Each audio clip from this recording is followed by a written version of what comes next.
الحمد لله نحمده ونستعينه ونستغفره ونؤمن به ونتوكل عليه ونعوذ بالله من شرور أنفسنا ومن سيئات أعمالنا من يهده الله فلا مضل له ومن يضلله فلا هادي له ونشهد أن محمدا عبده ورسوله أرسله بالحق بشيرا ونذيرا وداعيا إلى الله بإذنه وسراجا منيرا أما بعد فإن خير الحديث كتاب الله وخير الهدي هدي محمد صلى الله عليه وسلم وشر الأمور محدثاتها وكل محدثة بدعة وكل بدعة ضلالة وكل ضلالة في النار من يطع الله ورسوله فقد رشد ومن يعصهما فإنه لا يضر إلا نفسه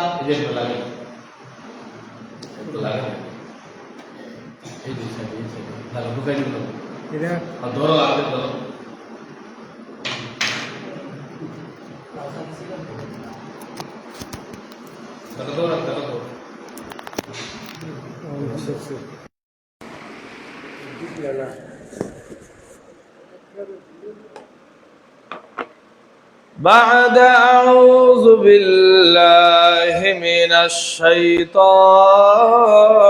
الرجيم يا أيها الناس اتقوا ربكم الذي خلقكم من نفس واحدة وخلق منها زوجها وبث منهما رجالا كثيرا ونساء واتقوا الله الذي تساءلون به والأرحام إن الله كان عليكم رقيبا يا أيها الذين آمنوا اتقوا الله حق تقاته ولا تموتن إلا وأنتم مسلمون يا أيها الذين آمنوا اتقوا الله وقولوا قولا سديدا يصلح لكم أعمالكم ويغفر لكم ذنوبكم ومن يطع الله ورسوله فقد فاز فوزا عظيما وقال الله تعالى إلى موضع آخر أعوذ بالله من الشيطان الرجيم إنا أنزلناه في ليلة مباركة إنا كنا منذرين فيها يفرق كل أمر حكيم أمرا من عندنا إنا كنا مرسلين وقال الله تعالى في قرآن الكريم أعوذ بالله من الشيطان الرجيم بسم الله الرحمن الرحيم إنا أنزلناه في ليلة القدر وما أدراك ما ليلة القدر ليلة القدر خير من ألف شهر تنزل الملائكة والروح فيها بإذن ربهم من كل أمر سلام هي حتى مطلع الفجر إلى آخر الآية. وقال النبي الأمين صلى الله عليه وسلم من قام ليلة القدر إيمانا واحتسابا غفر له ما تقدم من ذنبه রাহুল বুখারী ইলা আখিল হাদিস। আলহামদুলিল্লাহ, যাবতীয় প্রশংসা, যাবতীয় গুণগান মহান আল্লাহ তাআলার দরবারে, যিনি আমাদেরকে সুস্থ রেখে সুস্থতার সাথে তার মহান হুকুম পালন করার উদ্দেশ্য নিয়ে মসজিদে আসার বসার কিছু কথা বলা ও শোনার জন্য তৌফিক দিলেন। সেজন্য অন্তরের অন্তঃস্থল থেকে শুকরিয়া আদায় করি, বলি আলহামদুলিল্লাহ। দরুদ ও সালাম বর্ষিত হোক আখির জামানার সর্বশেষ নবী নবী মুহাম্মদ সাল্লাল্লাহু আলাইহি ওয়াসাল্লামের প্রতি। সকলে বলি সাল্লাল্লাহু আলাইহি ওয়াসাল্লাম। সম্মানিত উপস্থিত মুসল্লিয়ানে কেরাম, আমরা অবগত আছি আজ 20 রমজানে আমরা উপস্থিত। তো রমজানের শেষ দশকের একটা বিশেষ আমল আমরা জানি, যে আমলটার মাধ্যমে মানুষ অনেক নেকি হাসিল করতে পারে, এবং এই আমলটা করা হয় একটা বিশেষ রাতকে উদ্দেশ্য করে, অর্থাৎ যে রাত্রিতে কোরআন নাজিল করা হয়েছে তার নাম হলো লাইলাতুল কদর। তারই ধারাবাহিকতায় আজকের আলোচ্য বিষয় হবে লাইলাতুল কদরের ফজিলত ও করণীয়। এবং শেষ দিক দিয়ে আরেকটা আমল আমরা রমজান মাসে করে থাকি, সেটা হলো সাদাকাতুল ফিতর আদায় করে থাকি। এই সাদাকাতুল ফিতর সম্পর্কেও 2-4টি কথা আমরা শুনবো ইনশাআল্লাহ। ওমা তাওফীকি ইল্লা বিল্লাহ আলাইহি তাওয়াক্কালতু ওয়া ইলাইহি উনীব। সম্মানিত উপস্থিত মুসল্লিয়ানে কেরাম, পর্দার আড়ালের মা ও বোনেরা, কদর অর্থ হলো, কদর একটি আরবি শব্দ যার অর্থ এভাবে করা, শারফ সম্মান, আল মনজিলা মর্যাদা। অর্থাৎ লাইলাতুল কদরের অর্থ হলো, লাইলাতুল মানে রাত, আর কদর হলো কি মর্যাদা। অর্থাৎ লাইলাতুল কদর এই দুইটার একত্র অর্থ হলো মর্যাদার রাত্রি। কিসের রাত্রি? মর্যাদার রাত্রি। অথবা লাইলাতুল কদরিন মহিমান্বিত রজনী। কি রজনী? মহিমান্বিত রজনী। আমরা এই রাতটি কেন এত মহিমান্বিত, এত ফজিলতপূর্ণ, এটার দলিল হিসেবে সূরা দুখানের 3 থেকে 5 নম্বর আয়াত, অর্থাৎ 3, 4, 5 এই আয়াতগুলোতে আল্লাহ তাআলা স্পষ্ট করে দিয়েছেন যে এই লাইলাতুল কদরের রজনীটা কেন মহিমান্বিত রজনী, কেন এত মর্যাদাপূর্ণ, কেন এত ফজিলতপূর্ণ। আমরা সামনে আয়াতগুলো থেকে জানতে পারবো ইনশাআল্লাহ। মহান আল্লাহ তাআলা সূরা দুখানে বলতেছেন, ইন্না আনজালনাহু ফি লাইলাতিন মুবারাকাহ। ইন্না আনজালনাহু, নিশ্চয় আমি উহা অবতীর্ণ করেছি, উহা মানে হলো কোরআন, ফি লাইলাতিন মুবারাকাহ, এক বরকতপূর্ণ রজনীতে। আমরা আগের কথাগুলো থেকে বুঝতে পেরেছি লাইলাতুল কদর, লাইলাতুল কদরিন এর মানে হলো কি মর্যাদাপূর্ণ রাত্রি, মহিমান্বিত রজনী, তাই বোঝানো হয়েছে না? তো এখানে মহিমান্বিত বরকতপূর্ণ রাত্রি বলতে এই লাইলাতুল কদরের রাত্রিকেই বোঝানো হয়েছে। তাহলে এই আয়াতে আমরা মোটামুটি বুঝতে পারলাম যে লাইলাতুল কদরের রাত্রিতে কোরআন নাজিল হয়েছে বিদায় এই রাতের এত মর্যাদা। বুঝতে পারছেন? তারপর আল্লাহ তাআলা বলছেন, ইন্না কুন্না মুনজিরিন, নিশ্চয় আমি সতর্ককারী। আল্লাহ তাআলা বলে দিচ্ছেন, নিশ্চয় আমি কি সতর্ককারী।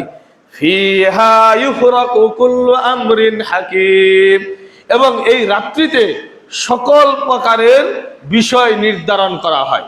এই আয়াতের ব্যাখ্যা ইবনে আব্বাস রাদিয়াল্লাহু আনহু বলতেছেন যে এটার মানে হলো যে এই রাত্রিতে লেখা হয় কে জন্মগ্রহণ করবে। ভালো করে বুঝবেন, ফিহা ইফরাকু কুল্লু আমরিন হাকিম, মানে কি প্রত্যেকটা বিষয় ফেরেশতাদের হাতে বুঝিয়ে দেওয়া হয়। আমরা কিন্তু জানি মানুষ সৃষ্টির অনেক আগেই, অনেক পূর্বেই সকলের তাকদীর লিপিবদ্ধ করা হয়েছে, তাই হয়েছে না? সকলের তাকদীর লিপিবদ্ধ করা হয়েছে, কিন্তু বাৎসরিক একটা বছরে কি কি হবে, কতজন মানুষ জন্মগ্রহণ করবে, কে কতটুকু রিজিক পাবে, কার পদস্খলন হবে, কার পদমর্যাদা বিলীন হয়ে যাবে, কার পদচ্যুত হবে, কে ক্ষমতা পাবে, কার ক্ষমতা চলে যাবে, সব কিছু ওই রাত্রিতে লিপিবদ্ধ করা হয়। ইবনে আব্বাস রাদিয়াল্লাহু আনহু বলছেন যে কে জন্মগ্রহণ করবে এক বছর, অর্থাৎ এক লাইলাতুল কদর থেকে নিয়ে আরেক লাইলাতুল কদর পর্যন্ত কে জন্মগ্রহণ করবে, কাকে কতটুকু রিজিক দেওয়া হবে, কাকে সম্মানিত করা হবে, কাকে অপমানিত করা হবে, কে কে মারা যাবে, সব কিছু লিপিবদ্ধ করা হয়। তোমরা দেখবে, ইবনে আব্বাস রাদিয়াল্লাহু আনহু বলছেন, তোমরা দেখবে যে মানুষেরা তোমার সাথে চলাচল করছে, রাস্তাঘাটে চলাচল করছে, বাজার ঘাটে চলাচল করছে, অথচ তার নাম মৃতদের তালিকায় লিপিবদ্ধ করা হয়ে গিয়েছে। এই আয়াতের ব্যাখ্যায় ইবনে আব্বাস রাদিয়াল্লাহু আনহু এটা বলেছেন। তাহলে আমরা বুঝতে পারলাম ফিহা ইফরাকু কুল্লু আমরিন হাকিম, এই লাইলাতুল কদরের রাত্রিতে মানুষের কি করা হয়, এক বছরে যা যা ঘটবে পৃথিবীতে সবকিছু লিখে দেওয়া হয়। বিষয়টা আশা করি বুঝতে পেরেছেন। তারপর আল্লাহ তাআলা বলছেন সূরা বাকারার 185 নম্বর আয়াতে বলছেন, শাহরু রমাদানাল্লাযী উনজিলা ফীহিল কুরআন, শাহরু রমাদানাল্লাযী, রমজান মাস এমন একটি মাস, উনজিলা ফীহিল কুরআন, যাতে কোরআন নাজিল করা হয়েছে। আল্লাহ তাআলা বলে দিচ্ছেন শাহরু রমাদানাল্লাযী উনজিলা ফীহিল কুরআন, এই রমজান মাস এমন একটা মাস যে মাসে কি করা হয়েছে, কোরআন নাজিল করা হয়েছে। যারা দুই হাঁটু উঠায় রাখছেন এক হাঁটু নামাই দেন, এটা ঠিক না। যারা আল্লাহ তাআলা বলে দিচ্ছেন যে রমজান মাস এমন একটা মাস যে মাসে কোরআন নাজিল করা হয়েছে। তারপর বলছেন হুদাল লিন্নাস ওয়া বাইয়িনাতিম মিনাল হুদা ওয়াল ফুরকান, কোরআন কেন নাজিল করছেন জানেন? আল্লাহ তাআলা এটাও বলে দিচ্ছেন হুদাল লিন্নাস, মানুষের হেদায়েতের জন্য। কোরআন কেন নাজিল করেছেন আল্লাহ তাআলা? মানুষের হেদায়েতের জন্য। ওয়া বাইয়িনাতিম মিনাল হুদা ওয়াল ফুরকান, এবং সত্য মিথ্যাকে পার্থক্য করার জন্য। কোরআনটা কেন আসছে? মানুষের হেদায়েত, পাশাপাশি কোনটা সত্য কোনটা মিথ্যা সেটাকে পার্থক্য করার জন্য কোরআন এসেছে। এবং এই কোরআনটা নাজিল হয়েছে কোন রাত্রিতে? লাইলাতুল কদরের রাত্রিতে। আর সেটা কোথায়? রমজান মাসে। সেজন্য আমি ইতিপূর্বে বলেছি এই রমজান মাসটা এত মর্যাদাপূর্ণ কেন। এই রমজান মাসটা মর্যাদাপূর্ণ হওয়ার কারণ হলো এই রমজান মাসে কোরআন নাজিল হয়েছে। নবী মুহাম্মদ সাল্লাল্লাহু আলাইহি ওয়াসাল্লাম এত মর্যাদা মণ্ডিত কেন? তিনি কেন নবীদেরও নবী? তিনি কেন সকল নবীদের নবী? তিনি কেন সকল নবীদের রাজা বাদশা থাকবেন, নেতৃত্ব দিবেন? কারণ তার উপর কোরআন নাজিল করা হয়েছে। আমরা কেন শ্রেষ্ঠ উম্মত? কেননা আমাদের হেদায়েতের জন্য কোরআন নাজিল হয়েছে, অর্থাৎ আমাদের জন্য কোরআন নাজিল করা হয়েছে। এজন্য আমরা হলাম শ্রেষ্ঠ জাতি। এই জন্য রমজান মাসের এত মর্যাদা, কেননা এই রমজান মাসে কি হয়েছে? কোরআন নাজিল হয়েছে। সম্মানিত উপস্থিত মুসল্লিয়ানে কেরাম, আমরা যদি সূরা কদর, ছোট্ট একটি সূরা, এই সূরাটা দেখি, এই সূরার মাঝে আল্লাহ তাআলা এই লাইলাতুল কদরের মর্যাদা কতটুকু ফজিলত রয়েছে মোটামুটি একটা ধারণা দিয়েছেন। আল্লাহ তাআলা বলছেন ইন্না আনজালনাহু ফি লাইলাতিল কদর, নিশ্চয় আমি উহা কদরের রাত্রিতে নাজিল করেছি। উহা বলতে আনজালনাহু, এখানে আনজালনাহু দ্বারা বলা হয়েছে কোরআনকে, অর্থাৎ ইন্না আনজালনাল কোরআনা ফি লাইলাতিল কদর, নিশ্চয় আমি কোরআন নাজিল করেছি কদরের রজনীতে, রাত্রিতে। তারপর আল্লাহ তাআলা নবী সাল্লাল্লাহু আলাইহি সাল্লামকে উদ্দেশ্য করে বলছেন ওয়ামা আদরাকা মা লাইলাতুল কদর, হে নবী আপনাকে কিসে জানাবে লাইলাতুল কদরটা কি? লাইলাতুল কদর কি, এই মহিমান্বিত রজনীটা কি, এটা আপনাকে কে জানাবে? তখন আল্লাহ তাআলা নিজেই এর উত্তর দিয়ে দিচ্ছেন, লাইলাতুল কদরি খায়রুম মিন আলফি শাহর। এই মহিমান্বিত রজনীটা, এই লাইলাতুল কদরের রজনীটা 1000 মাস অপেক্ষা উত্তম। 1000 মাস, যা গণনা করলে হয় 83 বছর 3 দিন। 83 বছর 3 দিন। এই একটা রাত্রিতে ইবাদত করলে, যেই রাত্রিগুলোতে লাইলাতুল কদর নেই, তেমন 83 বছর 3 দিন ইবাদত করলে যত নেকি হবে, তার চাইতে বেশি নেকি হবে যে ব্যক্তি এই লাইলাতুল কদরের রজনীটা পেয়ে যাবে। সুবহানাল্লাহ বিহামদিহি। এই ফজিলত আপনি কোথায় নিয়ে রাখবেন? লাইলাতুল কদরের ফজিলত, যে রাত্রে কোরআন নাজিল হয়েছে সেই রাত্রির ফজিলত। এক রাত্রি যদি আপনি আমি ইবাদত করি, 83 বছর 3 দিন, যেই রাত্রিগুলোতে আর কি নাই, লাইলাতুল কদর নাই, তেমন রাত্রি তেমন দিনগুলোর চাইতে বেশি নেকি পাওয়া যাবে। আপনি আমি তো এখন 83 বছর হায়াতই পাই না। এই যে মানুষগুলো যে মারা যাচ্ছে, যারা মারা যাচ্ছে আমাদের আশেপাশে, কয়জন মানুষের 83 বছর হয়? কয়জন মানুষের? একবার চিন্তা করে দেখেন তো, আপনার আমার জীবনে কতটা রমজান গিয়েছে 10 বছর হওয়ার পর থেকে। যাদের বয়স 50 বছর, তাদের 40টা রমজান গিয়েছে, তাই না? যদি 40টা রমজানে আমরা, প্রতি রমজানে আমরা ইতিকাফের মাধ্যমে এই লাইলাতুল কদরটা অর্জন করতাম, তাহলে আমাদের নেকি কোথায় রাখতাম? নেকি রাখার জায়গা কি আছে? আমরা তো দুনিয়ার লোভে পড়ে আছি, দুনিয়ার পিছনে পড়ে আছি। আপনাকে যদি বলা হয় যে আপনি যদি এক রাত্রি সারা রাত ইবাদত করেন, সকালবেলা আপনাকে 10,000 টাকা দেওয়া হবে, আপনি ঠিকই সেখানে যাবেন। আপনি ঠিকই সেখানে যাবেন, অথচ এই 10,000 টাকা আপনি কয়দিন খেতে পারবেন? কয়দিন? ভালো পোশাক কিনলে একটা পোশাকের দামই তো 10,000 টাকা আছে, মোটামুটির মধ্যে, ভালো না, মোটামুটির মাঝে। আর ঈদের দিন আপনার যে আত্মীয় স্বজন আসে, তাদের পিছনে তো 10-15 হাজার টাকা খরচ হয়ে যায়। অথচ এক রাত ইবাদত করলে আপনাকে 10,000 টাকা অফার করলে আপনি সেটা লুফে নেবেন। কিন্তু এক রাত ইবাদত করলে যে 83 বছর 3 দিন যত নেকি হয়, ইবাদত করলে তার চাইতে বেশি ফজিলতপূর্ণ, কিন্তু সেদিকে আপনার আমার ভ্রুক্ষেপ নেই। কারণ কি? আপনি আমি বস্তুবাদী দুনিয়ার পিছনে হন্য হয়ে চলে আসি, পড়ে আছি। বস্তুবাদী দুনিয়া আপনার আমার কাছে সবকিছু হয়ে গিয়েছে। মানে দুনিয়া পেতেই হবে, যে কোনো মূল্যে হোক, আল্লাহর ইবাদত করে হোক বা না করে হোক। সম্মানিত উপস্থিত মুসল্লিনে কেরাম, আল্লাহ তাআলা আরো বলছেন, তানাজ্জালুল মালাইকাতু ওয়ার রূহু ফিহা বিইذনি রাব্বিহিম মিন কুল্লি আমর। এই দিন সকল ফেরেশতারা নেমে আসবে এবং রূহ ফেরেশতা মানে জিবরাইল আমিন সকল কল্যাণকর বিষয় নিয়ে দুনিয়ার আসমানে নেমে আসবে। মানুষ, ওই যে আগের আয়াতে বললাম কি কি কল্যাণ, কে জন্মগ্রহণ করবে, কে মারা যাবে, কে কি খাবে, কে কত টাকার মালিক হবে, কার ক্ষমতা চলে যাবে, কে ক্ষমতায় আধিষ্ঠিত হবে, সব কিছু এক বছরে যা হবে সব কিছু সেদিন লিপিবদ্ধ করে দুনিয়ার আসমানে ফেরেশতারা নেমে আসবে। এবং সেটা কতক্ষণ থাকবে? সালামুন হিয়া হাত্তা মাতলাইল ফাজর। এই রাতটা থাকবে ফজর হওয়ার পর্যন্ত, অর্থাৎ সন্ধ্যার পর থেকে শুরু হয়ে ফজর হওয়ার আগ পর্যন্ত এই রাতটা অবশিষ্ট থাকবে, এই লাইলাতুল কদরের রজনীটা অবশিষ্ট থাকবে। নবী সাল্লাল্লাহু আলাইহি ওয়াসাল্লাম এই ব্যাপারে বলেছেন, মান কামা লাইলাতুল কদরি ঈমানান ওয়া ইহতিসাবান গুফিরা লাহু মা তাকদ্দামা মিন যামবিহি। যে ব্যক্তি ঈমান সহকারে নেকির আশায় এই লাইলাতুল কদরে ইবাদত করবে, তার পিছনের সমস্ত গুনাহ খাতাগুলি মাফ করে দেওয়া হবে। সুবহানাল্লাহ। একে তো এই রাত্রি পেয়ে গেলে 83 বছর 3 দিন ইবাদত করলে যত নেকি হয়, তার চাইতে বেশি নেকি হবে, তার চাইতে বেশি উত্তম। আবার এটাও বলে দিচ্ছেন, যে ব্যক্তি ঈমান সহকারে নেকির আশায় এই রাতটা ইবাদত করবে, আল্লাহ তাআলা তার পিছনের সমস্ত গুনাহ খাতাগুলি মাফ করে দিবেন। সুবহানাল্লাহি ওয়া বিহামদিহি। এই ব্যাপারে আরো বলছেন, আনাস রাদিয়াল্লাহু আনহু থেকে বর্ণিত ইবনে মাজাহ 1644 নম্বর হাদিস, নবী সাল্লাল্লাহু আলাইহি ওয়াসাল্লাম বলছেন, ইন্না হাযাস শাহর কদ হাদারাকুম। নবী সাল্লাল্লাহু আলাইহি ওয়াসাল্লাম বলছেন, ইন্না হাযাস শাহর কদ হাদারাকুম। তোমাদের সম্মুখে এমন একটি মাস উপস্থিত হচ্ছে, তোমাদের সম্মুখে এমন একটি মাস উপস্থিত হয়েছে, অফিহি, যেখানে রয়েছে লাইলাতুন খায়রুম মিন আলফি শাহর, এমন একটি রাত যা 1000 মাস অপেক্ষা উত্তম।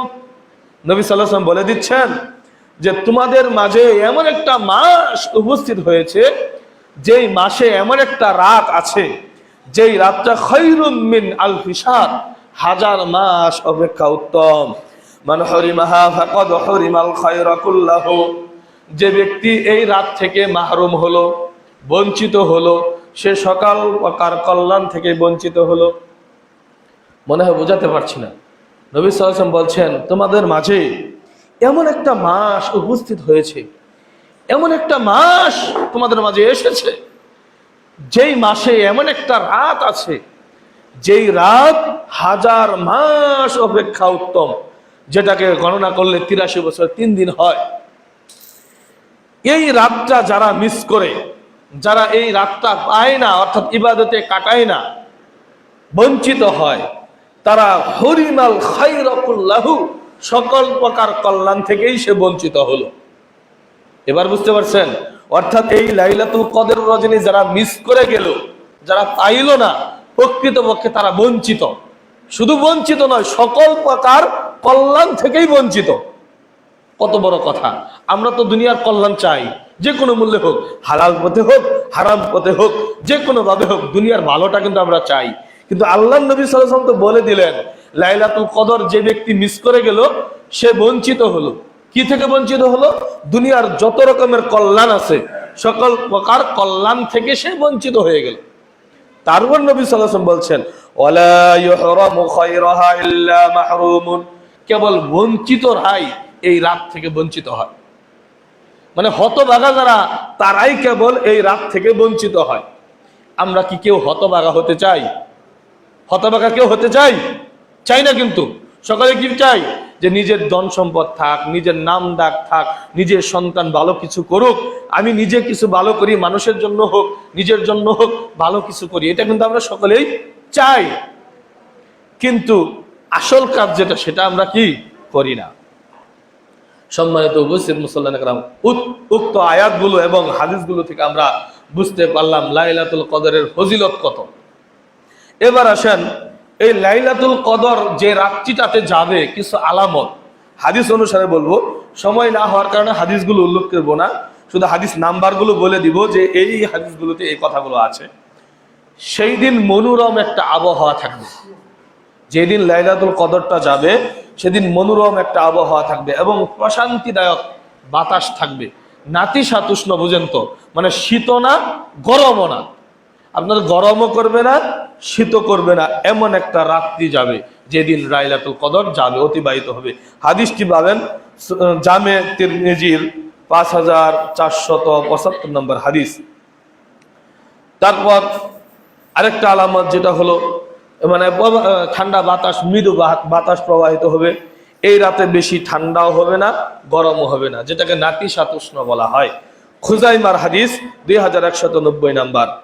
তারপর এই রাত্রি যাওয়ার পর যখন সকাল হবে, এই সকালে সূর্যটা হবে কিরণবিহীন, মানে সূর্য উঠবে, জল করবে, কিন্তু সূর্যের তাপ থাকবে না। মাঝে মাঝে এমন সূর্য কিন্তু আমরা দেখি যে সূর্য জল করছে, কিন্তু সূর্যের কি নাই? তাপ নাই। অর্থাৎ যখন সকাল হবে, ওই রাত যাওয়ার পর সকালে ওই সূর্যটা যখন উদিত হবে, সূর্য আলো থাকবে, কিন্তু কি থাকবে না? তাপমাত্রা থাকবে না। এটা সহিহ মুসলিমের 262 নাম্বার হাদিস। তাহলে মোটামুটি আমরা ধারণা পেলাম যে রাত্রিতে লাইলাতুল কদর যাবে, সেই রাত্রিতে একটা মৃদু আবহাওয়া, বাতাস প্রবাহিত হবে, আবহাওয়া থাকবে সুন্দর, এবং রাতটা থাকবে নাতিশীতোষ্ণ, গরমও না, শীতও থাকবে না। এবং পরবর্তী দিন সকালে যে সূর্যটা উঠবে, সেই সূর্যটা হবে কিরণবিহীন, আলো থাকবে কিন্তু তাপ থাকবে না। এবার আসেন, হাদিসের আলোকে আমরা জেনে নেই কদরের রাত্রি আসলে কোনটি, কোন রাতটা কদরের রাত, এটা আমরা হাদিসের আলোকে জানি। ইবনে আব্বাস রাদিয়াল্লাহু আনহু থেকে বর্ণিত, বুখারীর 2021 নম্বর হাদিস, নবী সাল্লাল্লাহু আলাইহি সাল্লাম বলছেন, قال التمسوها في العشر الأواخر من رمضان ليلة القدر في 9 تبقى في 7 تبقى في 5 تبقى। নবী সাল্লাল্লাহু আলাইহি সাল্লাম বলছেন যে লাইলাতুল কদর রমজান মাসের শেষ দিক দিয়ে হিসাব করে আসলে 29 রাত্রি, 27 রাত্রি, 25 রাত্রি, অর্থাৎ 29, 27, 25 এগুলো কি বেজুর সংখ্যা না? তার মানে কি বেজুর রাত্রিগুলো। আবার অন্য হাদিসে আসছে 29, 27, 25, তারপরে হলো 23, তারপরে হলো 21, এই 5টা রাত্রিতে লাইলাতুল কদর রাত্রি যেয়ে থাকে। আয়েশা রাদিয়াল্লাহু আনহা বলছেন, বুখারী 2017 নম্বর হাদিসে বলছেন, আন্না রাসূলুল্লাহ সাল্লাল্লাহু আলাইহি ওয়াসাল্লাম ক্বালা তাহাররাউ লাইলাতুল কদরি ফিল বিত্রি মিনাল আশরিল আওয়াখির মিন রমাদান। আয়েশা রাদিয়াল্লাহু আনহা বলছেন যে রমজানের শেষ দশকের বেজুর রাত্রিতে লাইলাতুল কদর রয়েছে। আয়েশা রাদিয়াল্লাহু আনহাকে, আয়েশা রাদিয়াল্লাহু আনহা হলেন নবী সাল্লাল্লাহু আলাইহি সাল্লামের স্ত্রী, উম্মাহাতুল মুমিনিন, সকল মুমিনদের মা। তিনি বলতেছেন রাসূলুল্লাহ সাল্লাল্লাহু আলাইহি সাল্লাম বলেছেন যে লাইলাতুল কদর হলো রমজানের শেষ দশকের বেজুর রাত্রিগুলোতে। রমজানের শেষ দশকের কি বেজুর রাত্রিতে এই লাইলাতুল কদর রয়েছে। অন্য হাদিসে নবী সাল্লাল্লাহু আলাইহি সাল্লাম বলতেছেন যে আমাকে লাইলাতুল কদর নির্দিষ্টভাবে দেখানো হয়েছিল। নির্দিষ্টভাবে কি করা হয়েছিল? দেখানো হয়েছিল, কিন্তু পরবর্তীতে এটা আমাকে ভুলিয়ে দেওয়া হয়েছে, মানে আমি ভুলে গিয়েছি। হাদিস বুখারীর 2016 নম্বর হাদিস, আবু সাঈদ রাদিয়াল্লাহু আনহু থেকে বর্ণিত। তিনি বলতেছেন, আরেকটা বিষয় এখানে বলে রাখি, সেটা হলো নবী সাল্লাল্লাহু আলাইহি ওয়াসাল্লাম যে বছর ইন্তেকাল করেন তার পূর্বের বছর, ওই বছরটাতে তিনি 20 দিন ইতিকাফ করেছিলেন। কতদিন? 20 দিন ইতিকাফ করেছিলেন, অর্থাৎ মাঝের রমজানের মাঝের 10 দিন এবং শেষের 10 দিন। ওই প্রেক্ষিতে এই হাদিসটা এসেছে। এবং রাসূল সাল্লাল্লাহু আলাইহি ওয়াসাল্লাম বলছেন যে আমাকে বলা হয়েছিল, দেখিয়ে দেওয়া হয়েছিল যে এই রাতটাই হলো লাইলাতুল কদরের রাত, কিন্তু পরবর্তীতে কি করা হয়েছে? ভুলিয়ে দেওয়া হয়েছে। এখানে আল্লাহ তাআলার একটা বরত্ব রয়েছে। কারণ আপনি আমি যদি জানতাম যে 21 রাত্রি বা 23 রাত্রিতে লাইলাতুল কদর, সকল ইবাদত বন্দেগী বাদ দিয়ে ওই একদিন ইবাদত করতাম। এই জন্য আল্লাহ হয়তো এখানে কৌশল খাটিয়ে আল্লাহ তাআলা কি করেছেন? রাসূল সাল্লাল্লাহু আলাইহি ওয়াসাল্লামকে আবার ভুলিয়ে দিয়েছেন। তা আল্লাহ তাআলাই ভালো জানেন কেন ভুলিয়ে দিয়েছেন। দেখেন এখানে বলতেছেন, আবু সাঈদ রাদিয়াল্লাহু আনহু বলছেন, ফাকালা ইতিকাফনা মা নবী সাল্লাল্লাহু আলাইহি ওয়াসাল্লাম আল-আশর আল-আওয়াসিত মিন রমাদান। আমরা নবী সাল্লাল্লাহু আলাইহি ওয়াসাল্লামের সাথে রমজানের মধ্য 10 দিন, মাঝখানের 10 দিন ইতিকাফ করলাম। ফাখরাজা সাবহাতু 20 ফাখাতাবনা। যখন 20 রাত্রি আসলো, নবী সাল্লাল্লাহু আলাইহি ওয়াসাল্লাম খুতবা দিলেন, বক্তব্য দিলেন। ওয়াকালা ইন্নী আরাইতু লাইলাতুল কদর।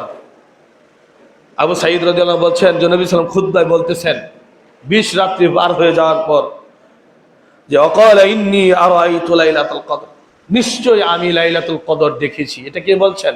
নবী মুহাম্মদ সাল্লাল্লাহু আলাইহি ওয়াসাল্লাম বলছেন ইন্নী আরাইতু লাইলাতুল কদর, নিশ্চয় আমি লাইলাতুল কদর, আমাকে লাইলাতুল কদর দেখানো হয়েছে বা আমি দেখেছি। সুম্মা উনসিতুহা আও নুসিতুহা, তা আমি ভুলে গেছি বা আমাকে ভুলিয়ে দেওয়া হয়েছে। মানে কোন রাত্রিটা আমাকে দেখানো হলো লাইলাতুল কদর, হয়তো আমি নিজে ভুলে গিয়েছি, নয়তো আমাকে কি করা হয়েছে? ভুলিয়ে দেওয়া হয়েছে। ফালতামাসুহা ফিল আশরিল আওয়াখিরি ফিল বিত্রি ওয়া ইন্নী রাআইতু আন্নী আসজুদা ফিমা ইন ওয়াতিন ফামান কানা ইতিকাফান মা রাসূলিল্লাহি সাল্লাল্লাহু আলাইহি ওয়াসাল্লাম ফালিয়ারজি। নবী সাল্লাল্লাহু আলাইহি ওয়াসাল্লাম বলেন যে যারা ইতিকাফ করেছো তোমরা আর বাড়িতে যাও না, তোমরা ফিরে আসো। রমজানের শেষ দশকেই কি আছে? লাইলাতুল কদর আছে। যেহেতু আগের 10 দিন চলে গিয়েছে, সেদিন আর নেই। নবী সাল্লাল্লাহু আলাইহি ওয়াসাল্লাম বলছে আমাকে দেখানো হয়েছে, আমি ভুলে গিয়েছি, তাহলে সেটা সামনের 10 দিন আছে নাকি? তো এই জন্য নবী সাল্লাল্লাহু আলাইহি ওয়াসাল্লাম বলছেন যারা আমার সাথে ইতিকাফ করেছো তারা এই 10 দিন ইতিকাফ করো, তোমরা যদি কি পেতে চাও? লাইলাতুল কদর পেতে চাও। তখন আবু সাঈদ রাদিয়াল্লাহু আনহু, আবু সাঈদ খুদরি রাদিয়াল্লাহু আনহু বলছেন যে আমরা কোনো মেঘ দেখলাম না, মাথার উপরে আকাশে কোনো মেঘ দেখলাম না। হঠাৎ করে বৃষ্টি হলো। বৃষ্টির কারণে, যেহেতু মসজিদটা ছিল খেজুরের পাতার তৈরি, কিসের মসজিদ? খেজুরের পাতার তৈরি। অনেক বৃষ্টি হওয়ার কারণে কি হলো? মানে খেজুরের পাতা বেয়ে বেয়ে পানি পড়তে থাকলো। এবং নবী সাল্লাল্লাহু আলাইহি ওয়াসাল্লাম আমাদের নামাজ পড়ালেন। নামাজ পড়াতে সময় আমি দেখলাম নবী সাল্লাল্লাহু আলাইহি ওয়াসাল্লাম কাদা মাটিতে সেজদা দিচ্ছেন, এবং সেজদার পর আমি দেখতে পেলাম তার কপালে কি আছে? কাদার দাগ রয়েছে। তখন নবী সাল্লাল্লাহু আলাইহি ওয়াসাল্লাম বললেন, আবু সাঈদ রাদিয়াল্লাহু আনহু বলছেন যে নবী সাল্লাল্লাহু আলাইহি ওয়াসাল্লাম যখন বললেন যে তোমরা ফিরে আসো মসজিদে, আমরা আবার কি করলাম? সকলেই রমজানের শেষ দশকেও ইতিকাফ করার জন্য মসজিদে ফিরে আসলাম। এবার বলেন এই হাদিসে নবী সাল্লাল্লাহু আলাইহি ওয়াসাল্লাম নিজে বলতে পারছেন না কোন রাত্রিতে লাইলাতুল কদর গিয়েছে। আর বর্তমানে তথাকথিত কিছু মুফতি সাহেবরা বলে 27 রাত্রিতে নাকি লাইলাতুল কদর না। এদেরকে জুতা পেটা করা দরকার। কেন বললাম? নবী মুহাম্মদ সাল্লাল্লাহু আলাইহি ওয়াসাল্লাম নিজে বলতে পারছেন না যে আমি কোন দিন, আমাকে দেখানো হয়েছে, তারপর আবার আমাকে বলিয়ে দেওয়া হয়েছে, আমি বলতে পারছি না কোন রাত্রিতে গিয়েছে। তোমরা যদি এই রাতটা পেতে চাও, তোমরা বাড়িতে যাও না, মসজিদেই ফিরে আসো। এই রাতটা রমজানের শেষ দশকে আছে। নবী মুহাম্মদ সাল্লাল্লাহু আলাইহি ওয়াসাল্লাম তিনি, তাকে দেখানো হলো, তাকে আবার বলিয়ে দেওয়া হলো। আর যারা বলে কিনা 27 রাত্রিতে লাইলাতুল কদর আছে, তারা মিথ্যাবাদী নয়, নিশ্চিত তারা মিথ্যাবাদী। দেখবেন এই দিন ওই রাত্রিতেই দেখবেন মসজিদে জাগা হয় না, ওই রাত্রিতে দেখবেন মসজিদে জাগা হয় না। অনেক মসজিদ দেখবেন, হাটে ঘাটে বাজারে দেখবেন অনেক মাযহাবী মসজিদ, সেখানে মসজিদে জাগা হয় না, এবং এরাই সারা রাত ইবাদত করবে, আবার ফজরের সময় সাহারি খায়, ফজর নামাজ নাই। এরা শর্টকাটে জান্নাতে যেতে চায়, চালাক মুসল্লি। এরা কি পণ্ডিত শিয়াল চালাক, চিনেন না পণ্ডিত চালাক? ওরকম পণ্ডিত চালাক, শর্টকাটে তারা জান্নাতে যেতে চায়। আচ্ছা, কথা সেদিকে নিব না। তাহলে আমরা মোটামুটি বুঝতে পারলাম হাদিসগুলো থেকে লাইলাতুল কদর কোথায় আছে? রমজানের শেষ দশকে। এবং এখানে একটু নির্দিষ্টতা করলে পাওয়া যায় রমজানের শেষ দশকের বেজুর রাত্রিতে 21, 23, 25 এবং 29 রাত। এটি হলো কি বেজুর। 21, 23, 25, 27, 29 এই 5টা রাতে কি আছে? লাইলাতুল কদর রয়েছে। যারা বলবে 27 রাত্রি লাইলাতুল কদর, তাদেরকে পারলে জুতা পিটা করবেন, বলে দিলাম। কারণ দলিল হাদিস আছে আপনার কাছে, আপনি বলতে পারবেন। তারা মিথ্যাবাদী। এবং কার উপর মিথ্যা বলছে? নবী মুহাম্মদ সাল্লাল্লাহু আলাইহি ওয়াসাল্লামের উপর মিথ্যা অপবাদ দিচ্ছে। বিষয়টাকে বুঝতে পারছেন কত বড় কথা? নবী মুহাম্মদ সাল্লাল্লাহু আলাইহি ওয়াসাল্লাম মিথ্যাবাদী। যারা বলবে যে লাইলাতুল কদর 27 রমজান, তারা তো নবী সাল্লাল্লাহু আলাইহি ওয়াসাল্লামের মিথ্যা অপবাদ দিল। যেহেতু নবী সাল্লাল্লাহু আলাইহি ওয়াসাল্লাম বলছে আমাকে ভুলিয়ে দেওয়া হয়েছে, তাহলে মিথ্যাবাদী হলেন না নবী মুহাম্মদ সাল্লাল্লাহু আলাইহি ওয়াসাল্লাম? নাউজুবিল্লাহ। তিনি জীবনে কোনোদিন তো মিথ্যা বলেন নাই। যাই হোক, কথা সেদিকে লম্বা করবে। এখন আমাদের করণীয় কি? এই লাইলাতুল কদরটা সহজে পেতে হলে আমাদের করণীয়টা কি? করণীয়টা হলো নবী সাল্লাল্লাহু আলাইহি ওয়াসাল্লাম যেটা করছেন সেটাই তো আমাদের করতে হবে, নাকি? নিজে জাগ্রত হতে হবে এবং নিজের স্ত্রী, আহাল পরিবারকে জাগ্রত করতে হবে। এই ব্যাপারে আয়েশা রাদিয়াল্লাহু আনহা বলছেন, বুখারী 2024 নম্বর হাদিস, কানা নবী সাল্লাল্লাহু আলাইহি ওয়াসাল্লাম ইদা দাখালাল আশরা সিদ্দা মিজারাহু। আয়েশা রাদিয়াল্লাহু আনহা বলছেন, যখন রমজানের শেষ দশক উপস্থিত হতো, নবী সাল্লাল্লাহু আলাইহি ওয়াসাল্লাম তার লুঙ্গিকে কষে বেঁধে নিতেন। মানে কি? অনেক কঠিন ভাবে প্রস্তুতি গ্রহণ করতেন, মানে ভালোভাবে, যেরকম প্রস্তুতি আছে তার চাইতে আরো বেশি প্রস্তুতি নিতেন। যে এমন ভাবে প্রস্তুতি নিতেন তিনি, যে যাতে ইবাদতের বিঘ্নতা না ঘটে। আর আপনার আমার প্রস্তুতি তো হলো যারা ব্যবসা বাণিজ্য করছেন, যে বেশি কিভাবে সেল করা যায়। আর যারা কেনাকাটা করবেন, মার্কেটের লিস্ট করে ফেলেছেন, যে কোনো ভাবেই হোক মার্কেট করা শেষ করতে হবে। মা বোনদের ভিতরে এই টেন্ডেন্সিটা একটু বেশি। আগে থেকে 2 মাস আগে থেকে পরিকল্পনা নিয়ে রাখে যে আমি এরকম একটা জামা কিনবো, এরকম একটা শাড়ি কিনবো। ইবাদতের কোনো প্ল্যান প্রোগ্রাম তাদের নাই। টাকা কোত্থেকে আসছে সেই চিন্তাও তার নাই। একজন পুরুষ কখন হারামের দিকে যায় জানেন? একজন পুরুষ হারামের দিকে তখন যায় যখন তার হালাল ইনকাম থেকে তার পরিবারের সকল সমস্যা সমাধান না হয়। সকল সমস্যা সমাধান না হয়, কিন্তু স্ত্রী সন্তানদের নিজের চাহিদা পূরণ করতে পারছে না, তখন সে বেপরোয়া হয়ে চিন্তা বাদ দিয়ে হালাল হারামের তোয়াক্কা না করে হারাম পথ বেছে নেয়। আর হারাম পথে যাওয়ার জন্য একজন স্ত্রীও দায়ী আছে। একজন পুরুষের হারাম পথে যাওয়ার জন্য স্ত্রীও অনেকটা দায়ী। এজন্য মা বোনদের উচিত অল্পে তুষ্ট থাকা। কিসে তুষ্ট থাকা? অল্পে তুষ্ট থাকা। যতটুকু তার স্বামীর সামর্থ্য আছে সেই সামর্থ্য অনুযায়ী যা এনে দিবে তাইতে সন্তুষ্ট থাকা। সেদিকে যাচ্ছি না। তাহলে আয়েশা রাদিয়াল্লাহু আনহা বলছেন, যখন রমজানের শেষ 10 দিনে উপস্থিত হতো, নবী সাল্লাল্লাহু আলাইহি ওয়াসাল্লাম তার লুঙ্গিটা কষে বেঁধে নিতেন ইবাদত করার জন্য। ওয়াহিয়া লাইলাহু ওয়া আইকাযা আহলাহু, নিজে জাগ্রত হতেন, তার পরিবারকেও জাগ্রত করতেন। নবী মুহাম্মদ সাল্লাল্লাহু আলাইহি ওয়াসাল্লাম নিজেও জাগ্রত হতেন, তার পরিবারকেও কি করতেন?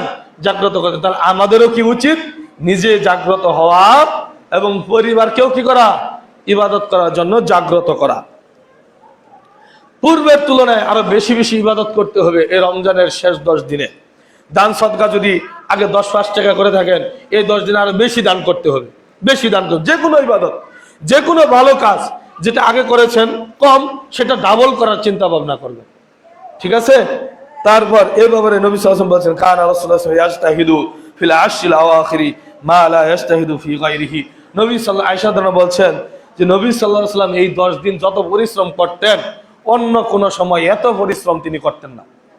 দেখেন নবী সাল্লাল্লাহু আলাইহি ওয়াসাল্লাম তিনি কে, যার সামনে পিছনে কোনো গুনাহ ছিল না, কোনো গুনাহ ছিল না। মেরাজের রাত্রিতে তার থাকার জায়গা জান্নাত দেখানো হয়েছে। তিনি কি করতেন?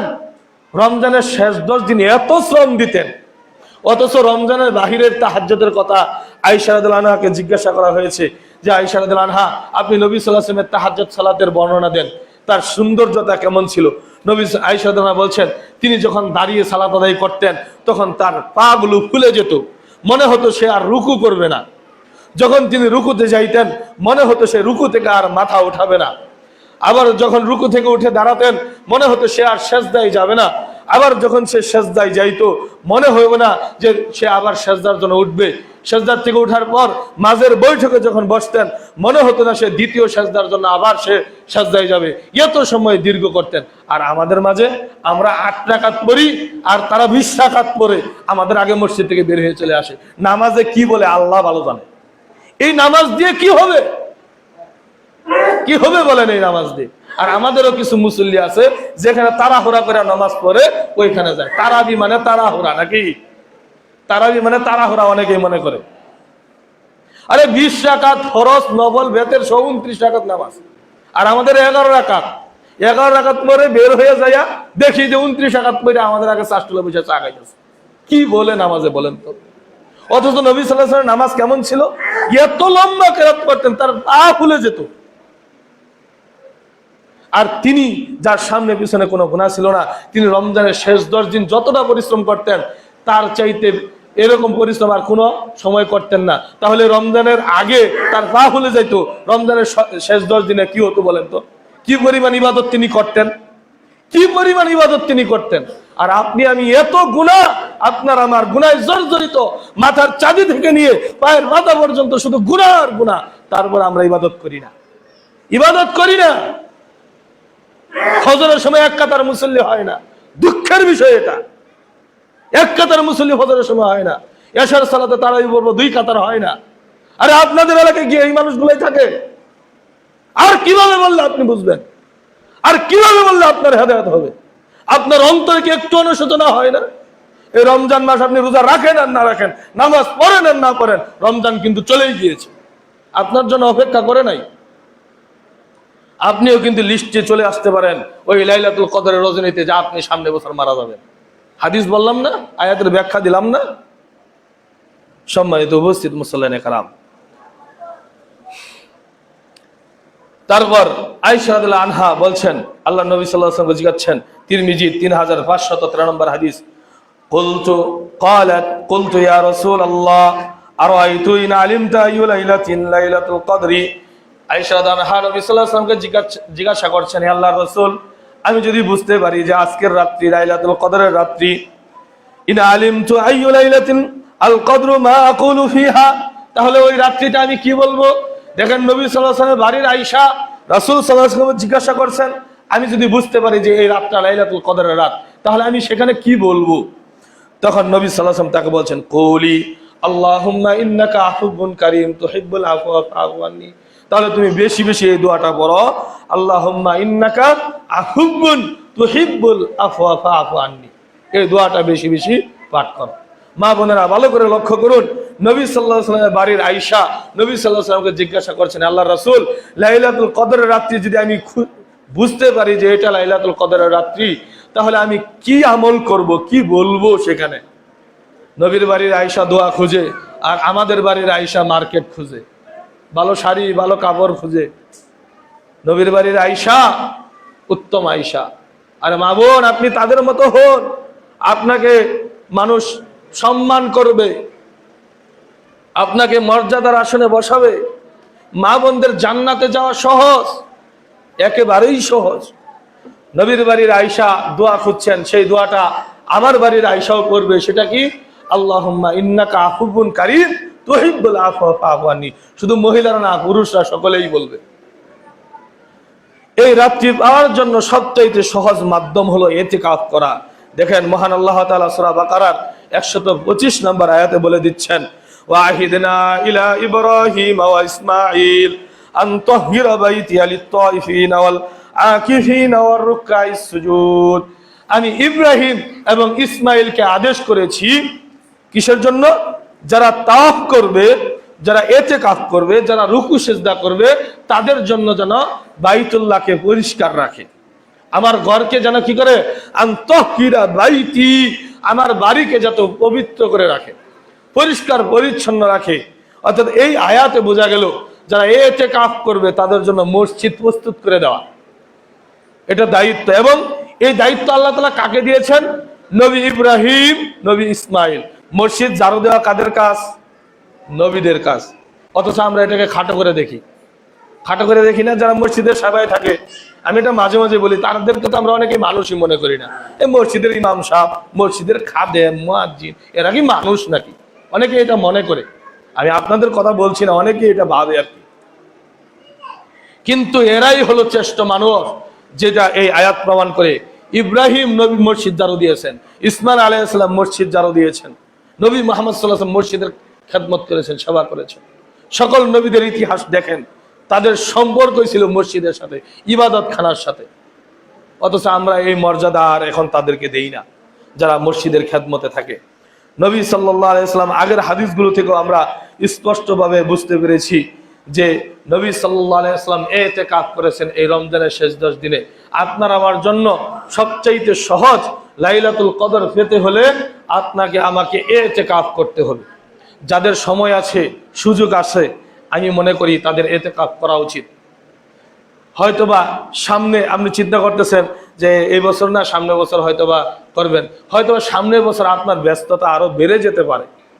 এখন সময় আছে, আপনি এখনই করেন না, অসুস্থতা আসতে পারে। আমি একটা উদাহরণ দিই, কেউ অন্যভাবে নিবেন না। আজ দাদা গত বছর বলেছিল যে আল্লাহ যে বাঁচায় রাখে এই বছর ইতিকাফ করবো, আল্লাহ অ্যাক্সিডেন্ট একটা দিয়ে দিয়েছে, ইচ্ছা থাকলেও এখন বসতে পারতেছে না। এরকম তো আপনার আমার ক্ষেত্রে হতে পারে। আমিও তো সুস্থ ছিলাম, হঠাৎ একদিন আমার চোখ বন্ধ হয় না, মুখ বাঁকা হয়ে গেছে, দেখতে পাচ্ছেন অনেকেই, খেয়াল করতেছেন। স্ট্রোক, সাধারণ একটা স্ট্রোক হয়েছিল, আল্লাহ বাঁচিয়েছে, দোয়া করেছেন আপনারা, আপনাদের দোয়া আমি মনে করি আপনারা সবসময় আমার জন্য দোয়া করেন।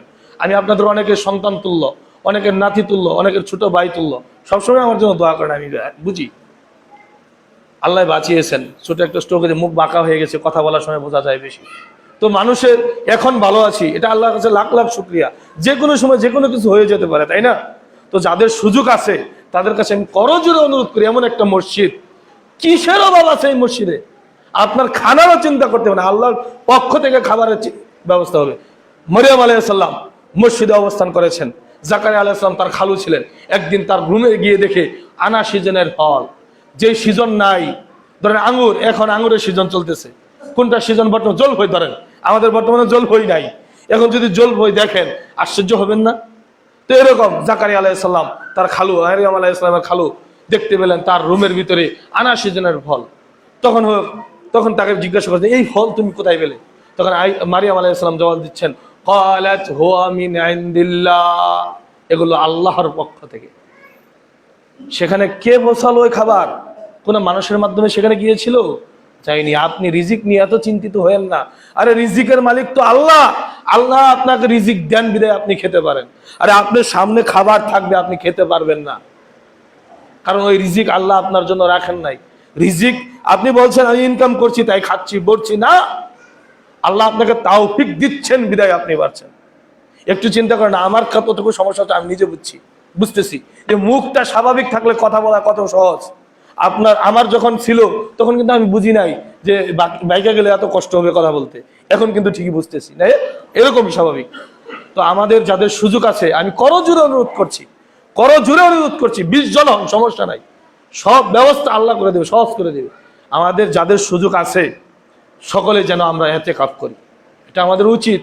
জীবনে একবার হলেও ইতিকাফ করা উচিত। আমরা তো অনেক সময় হেলামেলায় পার করছি, কিচ্ছুই হবে না, আপনার সকল সমস্যাগুলো আল্লাহ তাআলা সহজ করে দিবেন। আরে আমরা যদি আল্লাহর হয়ে যাই, আল্লাহ আমাদের হয়ে যাবে, এটা আল্লাহ নিজে বলেছেন। তাহলে এত চিন্তা কিসের? এত ভাবনা কিসের?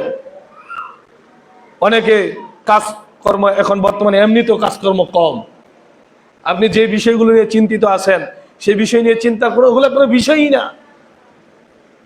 তাই এখন আবারও বলছি, যাদের সুযোগ আছে তারা কেউ হেলায় ফেলায় সময়টা নষ্ট করবেন না, ইতিকাফ করার জন্য চেষ্টা করবেন ইনশাআল্লাহ। আল্লাহ তাআলা আমাদের সকলকে তৌফিক দান করুন, আমিন। এ পর্যায়ে আমরা সাদাকাতুল ফিতর সম্পর্কে দু চারটি কথা বলবো। আমরা জানি এই সাদাকাতুল ফিতরটা হলো ফরজ। সাদাকাতুল ফিতরটা কি? ফরজ। যেমন ভাবে যাকাতটা ফরজ, এই সাদাকাতুল ফিতরটাও তেমনি ভাবে ফরজ, কিন্তু একটু পার্থক্য আছে। যাকাতের জন্য নিসাব পরিমাণ সম্পদ থাকতে হয়, কিন্তু ফিতরার জন্য নিসাব পরিমাণ সম্পদ থাকতে হয় না।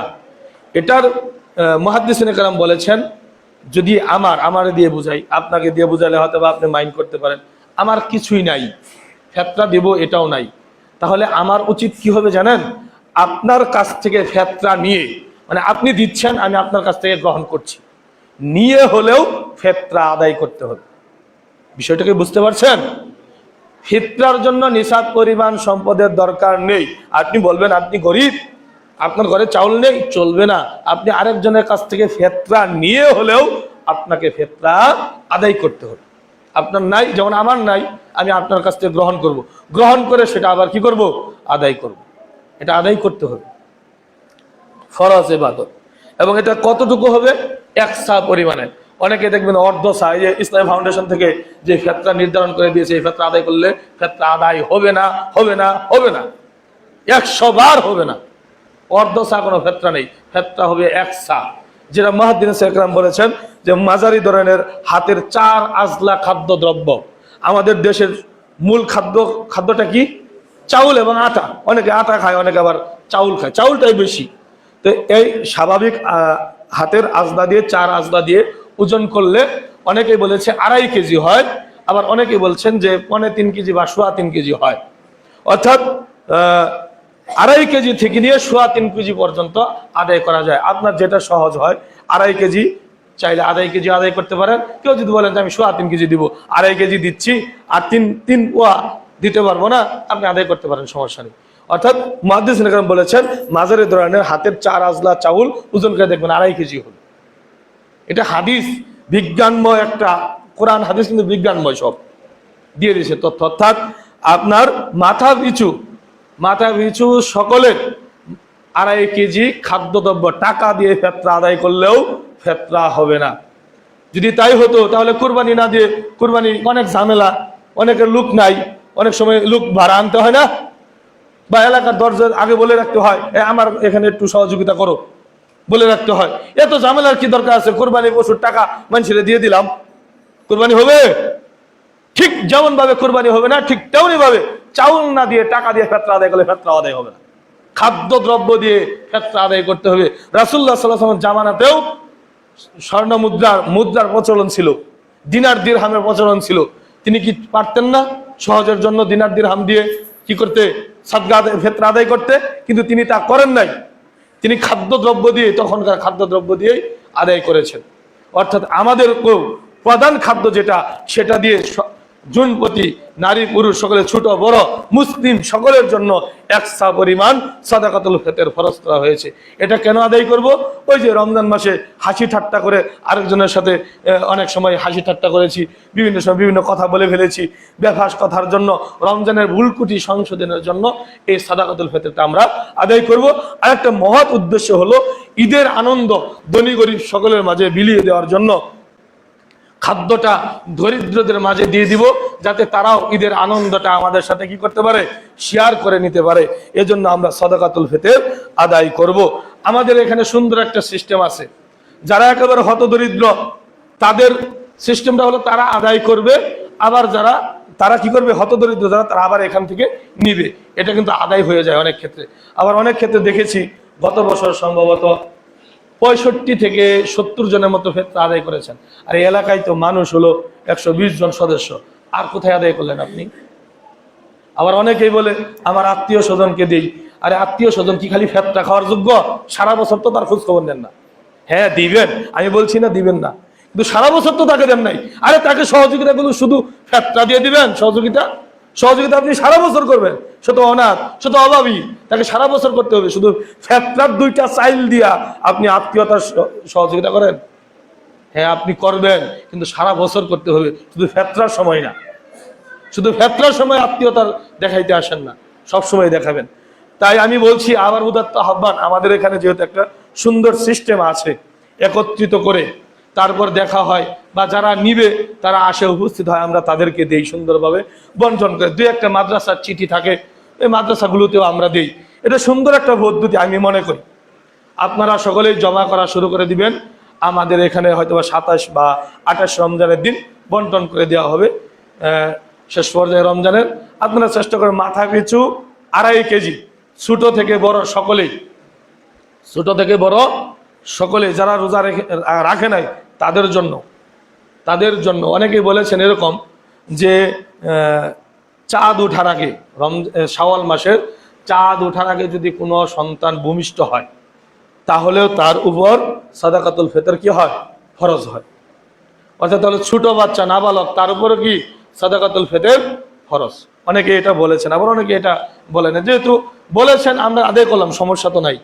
মাত্র তো এক সা পরিমাণ 2.5 কেজি চাউলই, তো তেমন কোনো সমস্যা নেই।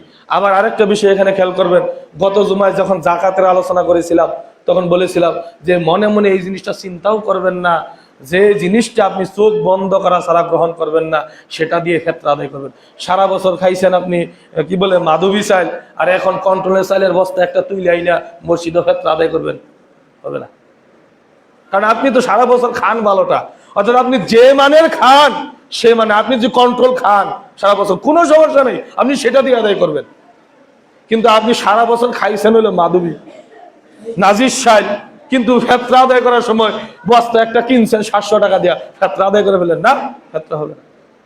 আপনি গরিবকে তো ঠকালেন, গরিবের হক নষ্ট করলেন না? গরিবের হক নষ্ট। আপনি নিজের জন্য যেটা পছন্দ করছেন না, আরেকজনকে সেটা গুছিয়ে দিচ্ছেন, এটা তো ঠিক না। আল্লাহ তাআলা আমাদের উপর রহম করুন।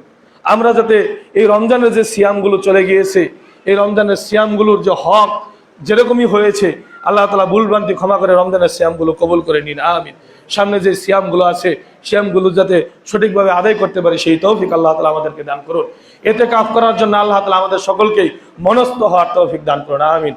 এবং সাদাকাতুল ফিতর সুন্দর নিয়মে, সুষ্ঠু নিয়মে, যে পদ্ধতিতে নবী মুহাম্মদ সাল্লাল্লাহু আলাইহি সাল্লাম আদায় করেছেন, সেভাবে যাতে সাদাকাতুল ফিতর আদায় করতে পারি, আল্লাহ আমাদেরকে তৌফিক দান করুন, আমিন।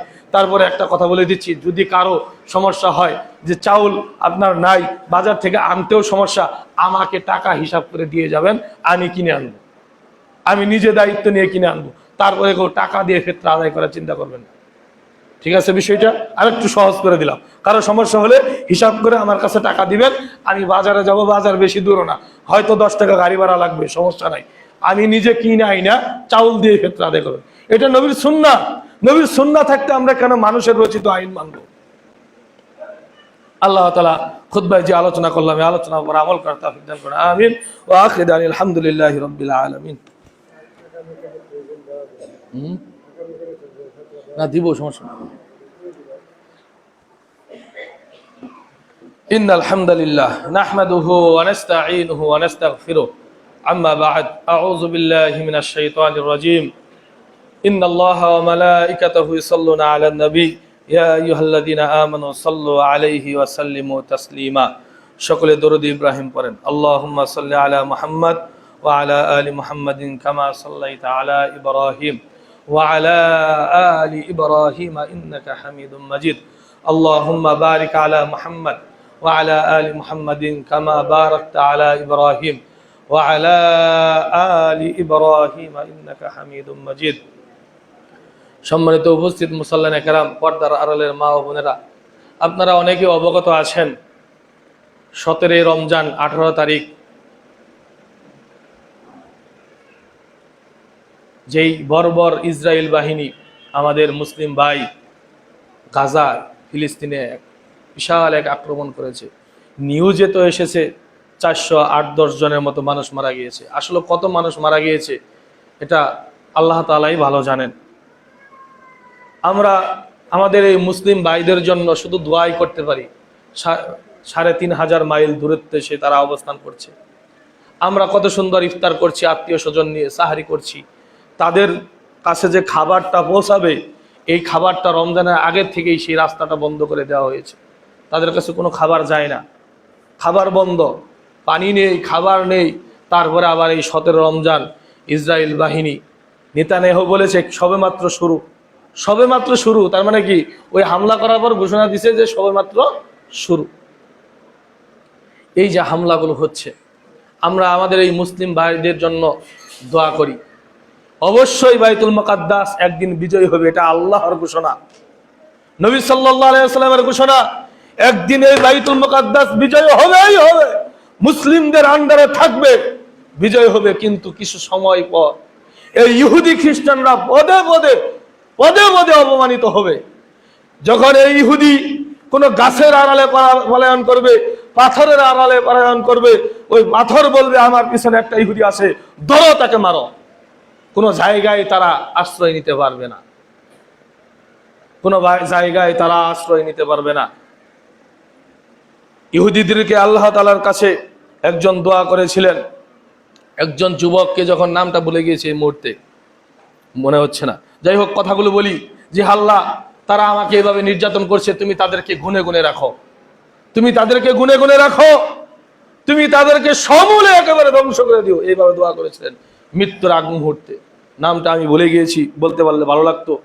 যাই হোক, এই ইহুদি জাতি একদিন ধ্বংস হবেই হবে, অনিবার্য ধ্বংস হবে, ইসলামের বিজয় হবে এবং বাইতুল মুকাদ্দাসে মুসলিমরাই নেতৃত্ব দিবে।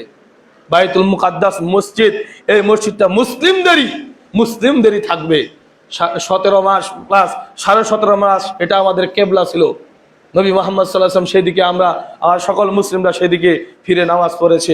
পরবর্তীতে বাইতুল্লাহ কেবলা হয়েছে। তার পূর্বে অনেক নবী রাসূলদের কেবলা ছিল সেটা। বাইতুল মুকাদ্দাস নির্মাণ করেছেন সুলাইমান আলাইহিস সালাম, পুনর্নির্মাণ করেছেন। এই ইতিহাস আপনারা অনেকেই জানেন। অর্থাৎ এটা মুসলিমদেরই হবে। আমরা সেই ফিলিস্তিনের, সেই গাজার মুসলিম ভাইদের জন্য অন্তর থেকে দোয়া করছি, আল্লাহ তুমি আমাদের সেই মুসলিম ভাইদেরকে হেফাজত করো, আমিন। আল্লাহ আমাদের সেই মুসলিম ভাইদেরকে তুমি গায়েবী সহযোগিতা দান করো, আমিন। আল্লাহর সামনে কেউ টিকতে পারবে? আল্লাহ চাইলেই কিন্তু ইসরায়েল বাহিনীদেরকে একেবারে ধ্বংস করে দিতে পারে, সমূলে উপরে দিতে পারে। হয়তো এটা মুসলিমদের জন্য একটা পরীক্ষা। মুসলিমরা ছিন্ন ভিন্ন হয়ে গেছে, দলে দলে বিভক্ত হয়ে গেছে, এজন্য মুসলিমরা মার খাচ্ছে। আমাদের পার্শ্ববর্তী দেশ যারা আমাদেরকে বন্ধু রাষ্ট্র দাবি করে, তারা এই হোলির নামে অনেক মুসলমানদেরকে হেনস্থা করেছে, এখনো মসজিদ ভাঙছে। তারা নাকি আমাদের বন্ধু দেশ, তারা এখনো আমাদের মসজিদগুলো ভাঙছে। গরু জবাই করে খাওয়ার কারণে, গরুর গোশত বিক্রি করার কারণে সেদিন বুলডোজার দিয়ে হাজার হাজার বাড়ি, মুসলিমদের বাড়ি ভেঙে দিয়েছে। এটা আপনারা অনেকেই দেখেছেন। মুসলিমরা দলে যেখানে সেখানে মার খাচ্ছে। এর একটা কারণ হলো এটাও যে আমাদের মধ্যে কি নেই? ঐক্য নেই। এখন যদি তাকবীর দিতে বলি, তাকবীর আপনি দিতে পারবেন না, আপনার ইমানি শক্তি নাই। আরে আপনার ইমানি শক্তি আজান শোনার পর ঘর থেকে বের করে মসজিদে আনে না, আপনি জিহাদে কিভাবে যাবেন? শুধু কাতর কণ্ঠে মনের ভিতরে শুধু কষ্ট নিয়ে তাদের জন্য আমরা দোয়া করতে পারি, আল্লাহ তুমি আমাদের সেই মুসলিম ভাইদেরকে হেফাজত করো, আমিন। সকলেই সকলের জন্য দোয়া করবেন। প্রত্যেক মুসলিম ব্যক্তির জন্য আমাদের উপর দোয়া করা ওয়াজিব। এজন্য সকলে আমরা দোয়া করবো, আল্লাহ তাআলা যেই জায়গায় মুসলমান ভাই আছে আমার, সেই জায়গার সেই মুসলমান ভাইদেরকে যেন সর্ব অবস্থায় হেফাজত করে এবং তাদের উপর গায়েবী সাহায্য তাদের কাছে পৌঁছে দেন, আমিন। আল্লাহ আমাদের সকলকেই যে কথাগুলো বললাম, আল্লাহ এই কথাগুলোর উপর আমল করা তৌফিক দিয়ে দেন, আমিন। অনেকে অসুস্থ আছে, আল্লাহ আমি নিজেও অসুস্থ, আপনাদের সকলের কাছে দোয়া চাই, আমার জন্য দোয়া করবেন এবং যারা অসুস্থ আছে তাদের জন্য দোয়া করবেন। আল্লাহ তাআলা যাতে তাদের সকলকেই সুস্থতা দান করেন, আমিন। আমাদের মধ্যে অনেকে ঋণগ্রস্ত আছে, ঋণ পরিশোধ করার জন্য যাতে আল্লাহ তাআলা ব্যবস্থা করে দেন, সেই তৌফিক দান করে দেন, আমিন। ইবাদাল্লাহ রাহিমাকুমুল্লাহ, ইন্নাল্লাহা ইয়া'মুরু বিল আদলি ওয়াল ইহসান ওয়া ইতা'i যিল কুরবা ওয়া ইয়ানহা আনিল ফাহশাই ওয়াল মুনকারি ওয়াল বাগই ইয়া'iযুকুম লা'আল্লাকুম তাযাক্কারুন ফাযকুরুনি আযকুরকুম ওয়াশকুরুলি ওয়া লা তাকফুরুন। দাঁড়িয়ে কাতার সোজা করুন। আকিমু সুফুফাকুম।